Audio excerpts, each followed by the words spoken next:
for today's day, as we always have, I'm dressed up in beautiful shirt. I'm in the office, always have my trusty hat on. And what I love most about my show is every now and then I get to interview someone I admire, I respect, maybe someone I just met.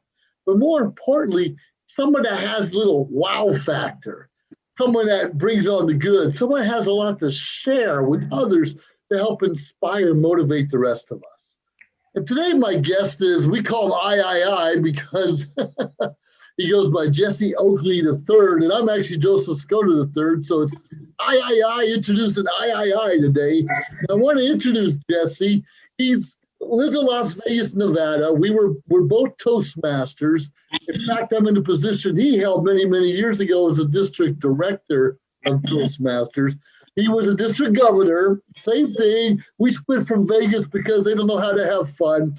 But anyway, we're still family, we're still friends, and we still support each other anywhere in the world. How you doing, Jesse? Hey, I'm doing very fantastic. Hello, happy people.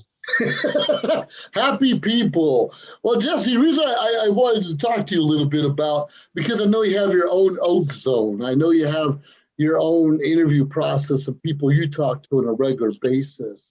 Tell us a little bit about what got you into that and why you're doing what you do today.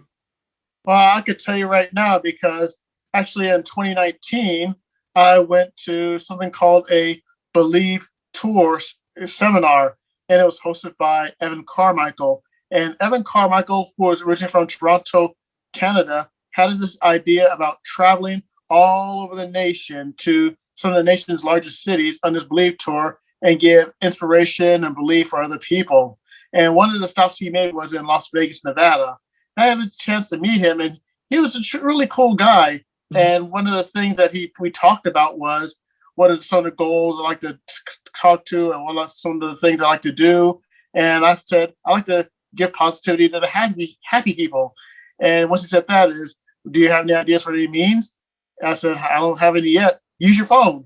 Okay, I'll use my phone. And that's how I got started back in 2019. It used to be on Wednesdays. Then it went from Wednesdays to 3 days a week. Then it went from 3 days a week to 5 days a week. And the show is called The Oak Zone with Jesse Oakley III. And in August of 2020, I decided to do something different. And that was do interviews with positive people that are making a big difference in their community. And this is where the Oak Zone Sunday Morning Chat Series was born. And with the Oak Zone Sunday Morning Chat Series, I've interviewed at least 65 plus people that are on my YouTube channel, which is Jesse, Jesse Oakley, Oakley the third III.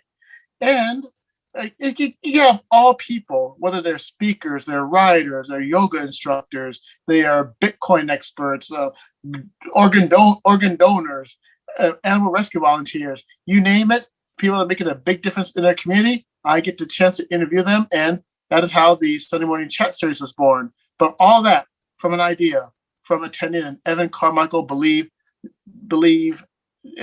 seminar, and it was truly amazing. You know, that's really interesting how you brought that up, because a lot of us don't realize we have something to give back. We don't realize we have anything really important that people want to hear.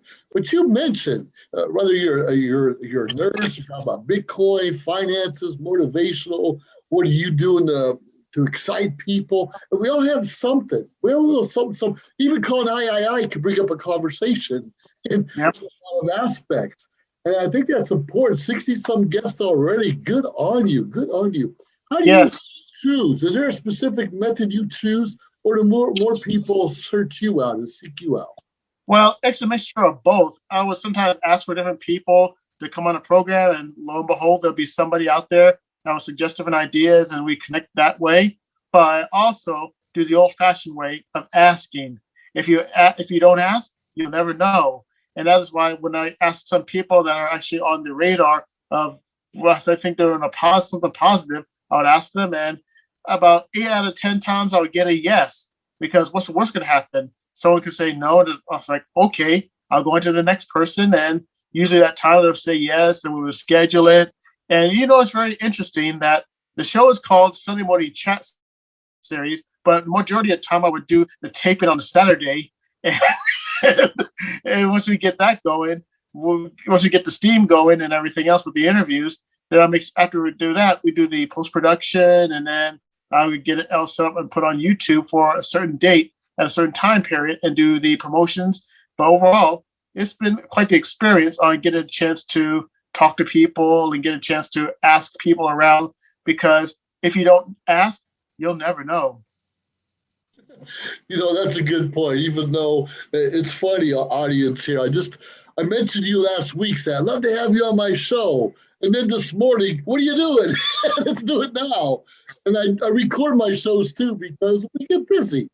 And usually my shows goes out a Monday or a Wednesday, or unless we're having a special going on. But that's so important to be flexible. If we're not flexible, if we can't record, and live streaming, is a whole different animal altogether. There's no editing in that. It's raw. That's a whole new challenge. And Jesse, and you and I are speakers, are public speakers. Tell us a little bit about a time when you were raw. Obviously, you were live in front of an audience, and maybe it didn't go quite as well as you perceived or expected. Oh, man, there were so many stories I can tell you, but the one story that stood out was me being a keynote speaker at a TLI in 2015, and I was going to talk about a new program, and for some odd reason, PowerPoint, it went to kaputs on me, and I had to be there and do my best with PowerPoint. Luckily, I did have some assistance, and it was a little clunky and it was a little awkward. And after that PowerPoint presentation, I had to learn how to lick my wounds and keep going on. And I realized that this is just one of many different errors and different types of mistakes that can happen out there. Because for the unhappy people that have to deal with mistakes, you have the mistakes that are out there. The key thing is, how do you handle mistakes? You could be on one side, feel very bitter, feel very sorry for yourself, and feel very sad about how certain things going. But on the other end of the rainbow, you could just lick your wounds and take this as a learning lesson on how to be better the next time. Luckily, the more I do things, the more I grow from it. I tend to lean towards the latter instead of the former. I totally get it. I remember it was a year ago. I'm the new district director incoming, and I'm giving my speech for our conference. I think it was a conference. And I was scheduled to speak between 20 to 25 minutes. And guess what? My computer crashed. And this was 2 minutes before I was to go live. Thankfully, I had this set up. So I'm doing my speech, and I have a lectern set up where I am when I'm doing these big conferences. I had that set up looking at me, but obviously your eyesight's looking at your computer and your phone's over here, and that was odd. And even though I was stressed and frustrated about it, I had a lot of comments and accolades. A lot of people just didn't know. And it's so important to be able to adapt, adjust, maneuver differently when things don't go our way. Now, I know one of the favorite things you like to talk about. Well, a lot of things. I don't know everything, but this thing about strawberries. What do you think about strawberries? I don't get it. Let us know. I tell you, that's a pretty simple question. And it all started at a farm in Newsoms, Virginia, population about 280 people. That is my mother's hometown, rest her soul. And one of the times we used to go to our grandparents' farm in Newsoms, Virginia, and they would grow different types of produce. They would grow watermelons, cantaloupes, corns, prunes, peaches. And there's also, as myself being the 5-year-old runt at the time with my older cousins, we would go ahead and sample the different produces and simple foods. And we got a chance to taste the cantaloupes. Okay, this is good. We got a chance to taste the peaches. Okay, that's great. We got a chance to taste the plums. All right. But over there is a certain type of plant that was over by the nearby ditch area. It was nice. It was sweet. It was red. It had lots of seeds on it. And I took my first taste on it, and I was hooked. That was my introduction to strawberries, and I loved it. And my passion for strawberries was magnified when I had a chance to I had the unfortunate chance of getting the chicken pox as a 5-year-old kid. And I was in the bed. I was feeling very sick. And my mom, bless her heart, she would give me a bowl of strawberries to take care of the chicken pox. And eating those nice bowl of strawberries made me feel better. And that is how my passion for strawberries got started. You're talking when you were 4 or 5 years old? Yeah, 5 years old. Wow, 20 years ago or something like that. That's amazing. Well, We all have passions, and whether it's food or speaking or sports, it sometimes changes. Were you always passionate about speaking, especially public speaking? oh, actually, I found out about my passion. Now, this is very interesting. The first time I found out my passion was in my high school when I did the first period religion class. And when I did the first period religion class, the teacher, who was a Father Dan, he wasn't available to give the beginning prayer. So they wanted to find someone who's going to give the beginning prayer. And there was like a book in front of the lectern. So I decided to just take a chance at it and give the opening prayer for my first period religion class for my fellow freshman classmates. Right? And afterwards, I got a nice applause like, wow, this is interesting. Fast forward 6 years later, when I was a civil engineering student at the University of Nevada, Las Vegas, I had a presentation that did not go too well. And my professor, who was a founder of the engineering college, Herb Wells, he hit me to something called Speechcraft, which was like an 8-week condensed version of Toastmasters. I went to my first Speechcraft session. I loved it so much, I joined 2 more sessions before graduating with a civil engineering degree. And then after graduating, for 3 years after graduation, I had that call coming back to Toastmasters. And I rejoined Toastmasters back in 2002 at my home club that I'm still a part of for the past 19 years of Star Masters Toastmasters. And you could say, once I joined Star Masters, the rest was history. The rest was history. I love it. I didn't discover Toastmasters until about 8 years ago, 9 years ago myself. And I already had a PhD in psychology. I have an MBA. I'm an aeronautical engineer, all these other things, a realtor. And I didn't know what I didn't know. I literally thought I was okay. And I went to this business meeting at a coffee shop with a bunch of other networkers where he had to give a 30-second speech. 30 seconds. What are you promoting? Who are you? And I thought it was okay. I wasn't okay at all. 30 seconds. And one of the guys in there was a Toastmaster. He dragged me to my first meeting. And same thing, the rest is history. I fought kicking and screaming for a while until I got comfortable with the people there. But I noticed the real growth. I mean, once we get confident in a comfort zone, the real growth is stepping out of that and visiting another club. Maybe not even a Toastmasters club. Maybe speaking in a freshman high school the prayer or something. When did you start feeling real growth in what you do? I tell you, I started feeling growth in different locations and different avenues. And I felt growth when I was in the leadership, when I started became an area governor. Back then they were called area governors. Now they call area directors 15 years ago, when we had a certain type of area contest that was going to happen at a location. But unfortunately, we waited 90 minutes and the people that's supposed to open the door weren't even there. So we had the area contest at someone's house. And just for the same 30 people that waited outside for 90 minutes showed up, and we actually had our contest. That was one growth. And that was the introduction for me when I think of success through teamwork, we over me. And that's one part of the growth. The next level of growth happened when my wife and I were the co-host chairs for the Toastmasters International Convention back in 2015 at Caesar's Palace in Las Vegas, Nevada. And after the convention happened, I had 2 distinguished Toastmasters who gave me 2 different books. One book was given to me by who was my successor at the time, a district director, and she gave me the book called The Leadership Bus by past international president Ted Corcoran.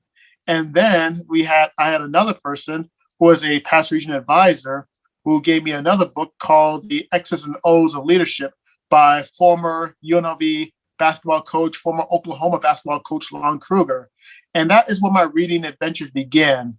And as soon as I read about the leadership and the self-help and the motivational books, I read on average about 20 books per year, and it gave me a new sense of growth. It gives me something that would take me further than I can, because I read books from the Tony Robbins, I read it from the Grant Cardones, I read it from the Evan Carmichaels, I read it from, oh my goodness, the Dan Locks. I also read from Jocko Willink's Extreme Ownership. There are so many, and also the mindset called by Carol Dweck. And mindset is very important.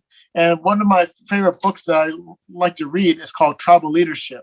And tribal leadership goes through the 5 different levels of leadership. And these are all very interesting and amazing reads. And 105 books later to this day, I'm still reading, I'm still learning, I'm still growing.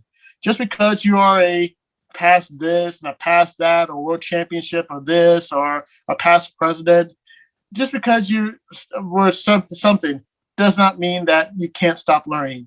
There's always a chance to learn. And my key was not only reading, but also looking at different YouTube tapes as well. Hence the Evan Carmichael Believe YouTube. And that's the inspiration of me doing my own YouTube channel. Wow, it's funny how you mentioned Ted Corcoran. He was my guest speaker last week, virtually, of course, but I have met him at one of the international conventions. And that's a good point, especially in this organization as well as others who become, you're a regional advisor, which is way up there in district governor area, and we have international directors and so many other things. But what I like about Toastmaster, for instance, it encourages us at every level to do better. We probably had the biggest support system, and regardless, I was in a meeting in Africa yesterday, in a meeting in Sacramento today, a meeting in the Philippines last week, because we can do it virtually. And every one of them wants you to do better. They applaud you. Even if you are not doing so good, they still applaud you, and they build that self-confidence. And I love it. Like Ted will go back, and he was international president over 20 years ago. Been there, done that over and over again, and still gives us time. As well as many of these other region advisors and directors and people not even involved in Toastmasters. And it's important, you mentioned reading, and I have to go for the Cliff Notes. The Cliff Notes, it does not give you enough. You need the meat of the story. Okay, the butler did it. I mean, that's as far as I get in some of these books. And that's not good enough. We already know the butler did it. But how did he do it? Why did he do it? What was it, the first butler, the second butler? And it's important to get the meat. And when someone who's been in leadership, regardless of what organization, comes down to you and offers a little advice, a little bit of help, a little kick in the butt, that's invaluable. I really appreciate that. So, what have you written a book, or what book are you going to write? Actually, I wrote a book back in 2010. It was called Greetings, Happy People, The Positive Words and Wisdom Through the Eyes of Mr. I. And that was my first go at doing my own book, because at one time I was blogging, and then I decided to take these stories from my blog and put them into a book called Greetings, Happy People. And each of them have different types of lessons to focus on. It is simple. It is pretty good stories, but it basically just talks about the story and the lessons I learned from each of these stories. You can get it at Amazon. You can get it at Barnes and Nobles. And the funny thing is that at first, that was one of my first earlier goals, is to write my own book, because and back in my day when I was a little kid, I heard my dad and my uncle says, one day I'm going to write a book, and one day I'm going to write a book about this, and one day I'm going to write a book about that. And somehow that was in the back of my mind. And I figured, you know what? I'm going to write my own book called Greetings, Happy People. And that was an amazing goal, because you not only get the title of author, a published author, but also you get a chance to make a difference in people's lives with spreading positivity.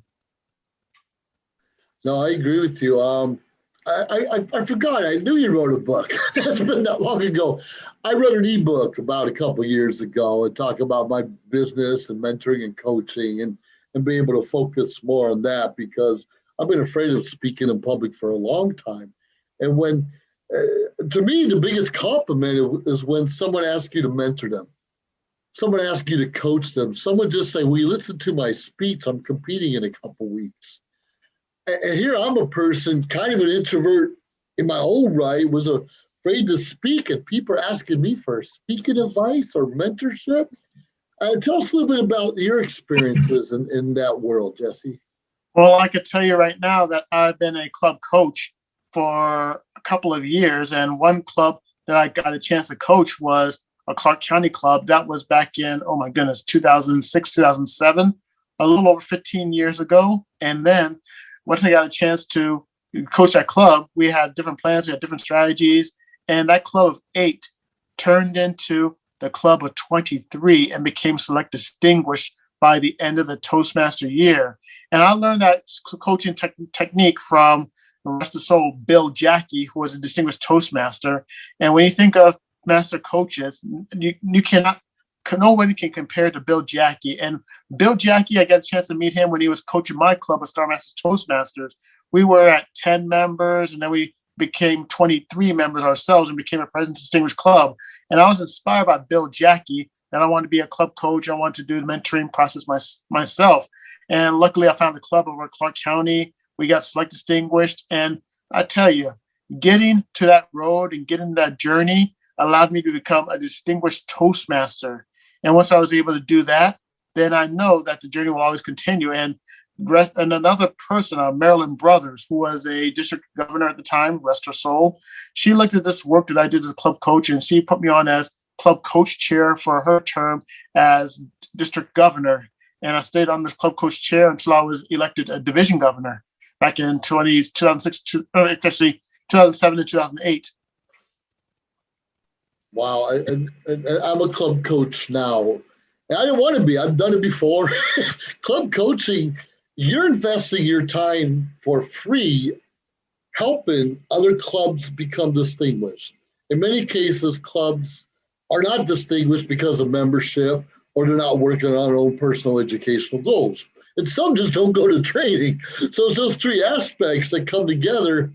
And we have to be really sold and believe in what we're doing to help people get there. And I have my own stories about those kinds of things. Whenever you run into a challenge where someone doesn't want to do their training, someone not working on their educational goals, or worse yet, membership isn't important, how do you deal with some of those challenges? Well, I could tell you right now, you got to respect people's opinion and decisions. It's like selling a pen. People want to know exactly. If you put a pen in front of them and ask, "Would you like to offer this pen?" And if they say no, then say, "Okay." Then you go to the next person and try to sell them that pen.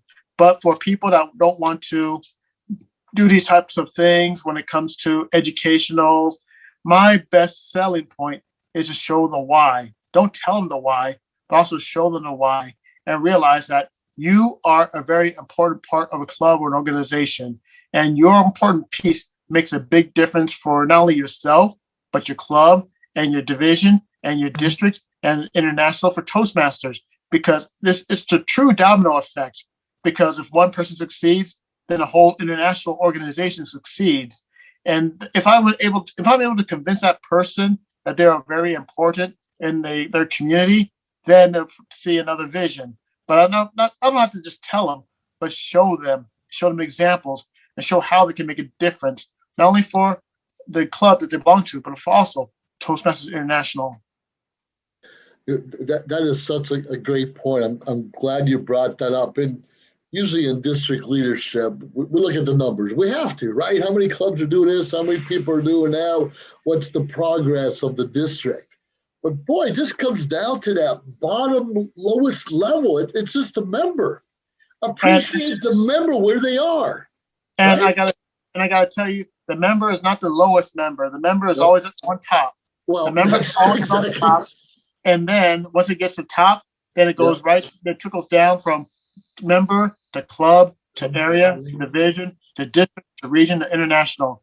But that's the cool thing about Toastmasters is membership is always number one priority. If one member is unhappy, then you can say that the rest of the membership is not. The rest of Toastmasters is not happy as well. Yeah, so we just find out what people's goals are and help them achieve it. It should really be that simple in even another organization where people are getting paid. But when there's a nonprofit, no one's getting paid. It's even that much more important. I deeply agree with that one. Yes. So what are some, what do you plan? You have the Oak Zone going on. You've written a book. You've been in leadership. What's your aspirations for the next 10 years yourself? Oh my, all I got to say is 3 words: to be continued. Because there will be many different roads and different avenues that I'm willing to take. Sometimes maybe a few years down the road, or sometimes maybe a couple of years down the road. But for me, I really enjoy the Sunday morning chat series, and I'm stepping outside of different people to interview. I recently interviewed an actress and comedian who happened to be on television, and I've also interviewed a former NFL player as well. So this is a nice spread, and I'm basically just spreading my wings with this Sunday morning chat series, as well as when it comes to Toastmasters. I'm just, no matter what I do in Toastmasters, whether it has a club feel, an area feel, a district field, a region field, or international field, I'm still going to be a Toastmaster at heart. And when people call the action, I'm going to do my best to answer the call on whatever levels there are on Toastmaster. Because you know what? I'm still, since 1995 or since 2002, I've always been a Toastmaster, and I will continue to be a Toastmaster. My wife and I, we're lifers. Well, you can be a lifer in other things that don't give you the same benefits. So, no, I appreciate that. There's always something to give back. I know your time is valuable. Just a couple real quick things. Go ahead. Looking into, I know what's quick. We like to talk. We're not quick, anyways. And videos are fun. I probably have about 300, and I started blogging years ago before I wrote my first book. And that's what I want to bring up. In the beginning, our videos were awful.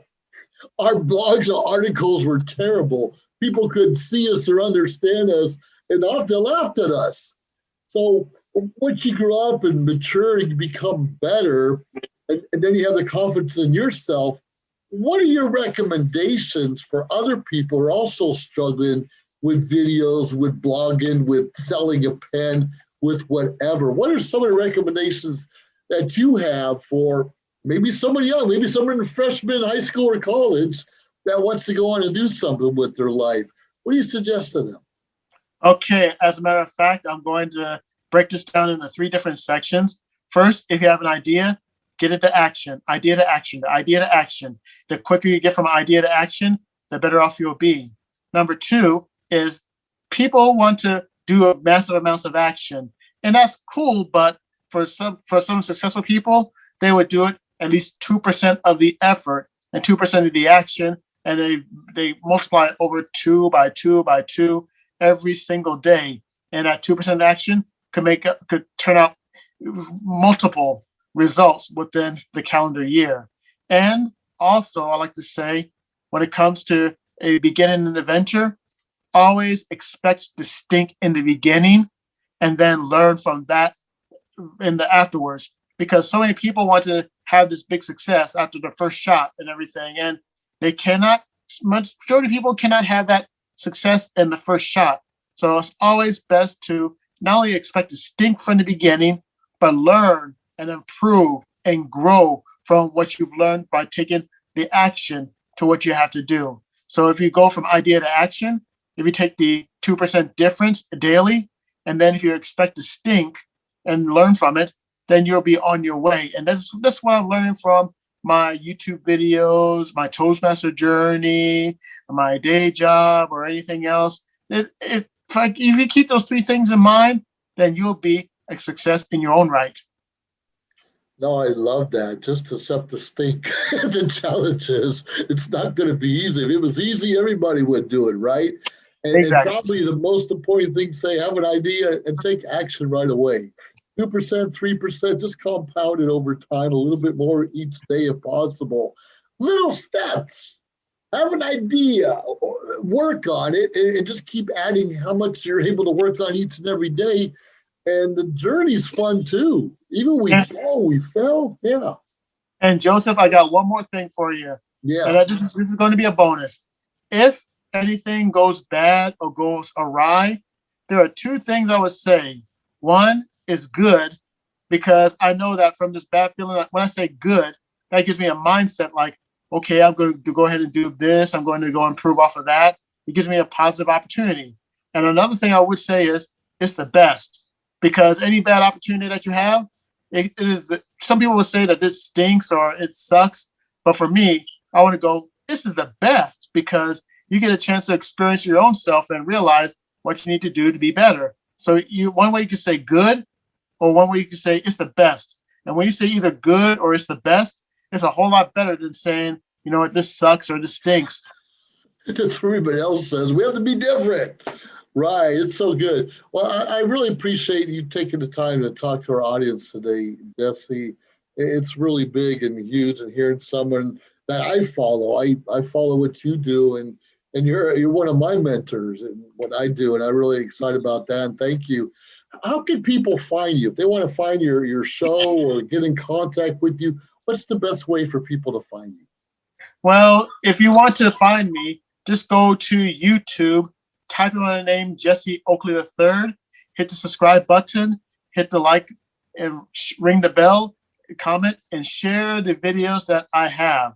Now, for the people that want to check out the Sunday morning chat series, all you have to do is go to my YouTube channel, Jesse Oakley III, and click Sunday morning chat series, where I had a chance to interview a plethora of positive people that are making a big difference in the community. And you will be amazed by how many people are from all different backgrounds and all different businesses, more than just Toastmasters. I'm here for the positive people that are making a big difference in the community for you, the happy people. And if you are one of the happy people, you're going to love it. Well, from all of us happy people over here, way over in California and everywhere else in the world, we deeply appreciate you and what you're doing. Give our best to your wife, Dana. Thanks a lot, Jesse. All right, you take care, my man. All right. Awesome. Do, do, do, do.